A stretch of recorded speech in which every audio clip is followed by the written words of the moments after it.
So this is the next one. This is the one, I don't know if you remember it, but this was the car that I had in Import Tuner magazine many years ago. It's not the one that was similar to the red car that I sold, that, you know, I still get a little bit depressed over, but granted, during COVID, I got this thing back, thank God.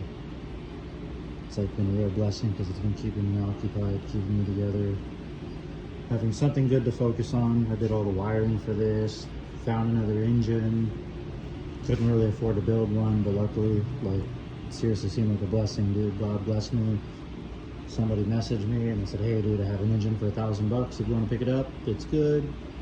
So when I picked that up, I got the old turbo kit, the big freaking huge turbo for my old engine setup when I was racing it. I'll show you real quick though. I did all the wiring for the kill switch. That's in case you get knocked out racing or you flip or something and, you know, car's on fire, somebody's got to come turn it off for you. But I did all the wiring for this. This is honestly the stuff I like doing. I don't really like doing all the stock wiring because it's so overcomplicated. But like doing race car setups like this, it's so easy, it's so simple. And like there's people building $300,000 race cars and like stuff like this. I made every single part of this battery tray to hold the battery so the battery doesn't fall out.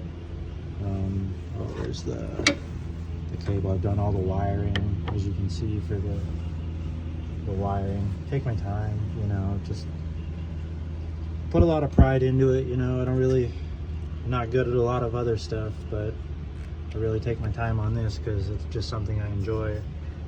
Instead of having the wire come over this, or, you know, something to where the positive wire could chafe into it and create a spark or create a fire at a racetrack somewhere, you know, out in Nebraska or who knows where.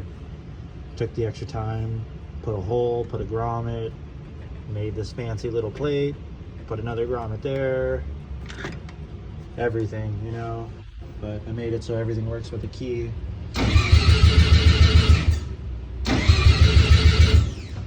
Just like factory. And then this dash is out of a 2007, I believe, Mazda RX-8. So that's essentially from that car. Well, not that car, I had a spare car. I took the dash out of it. But yeah, this is, I don't know, stuff I like doing. Wasted all my 20s doing silly stuff like this, and I wish I could figure out how to monetize it. It's pretty difficult, but yeah, I made this little bracket just to hold the factory fuse box. Wired up all the starter and everything for the engine. The last thing that I gotta do is just hook up the engine harness.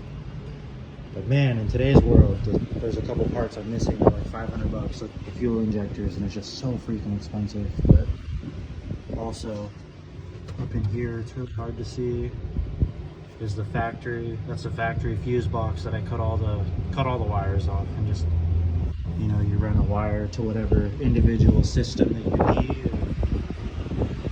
And right now, today, I was in the middle of all the fuel system stuff, trying to get the fuel pumps going. Yeah, I don't know. I want to hopefully try to get it running by the weekend. Maybe not driving, you know, but at least running. Did all the brakes on this.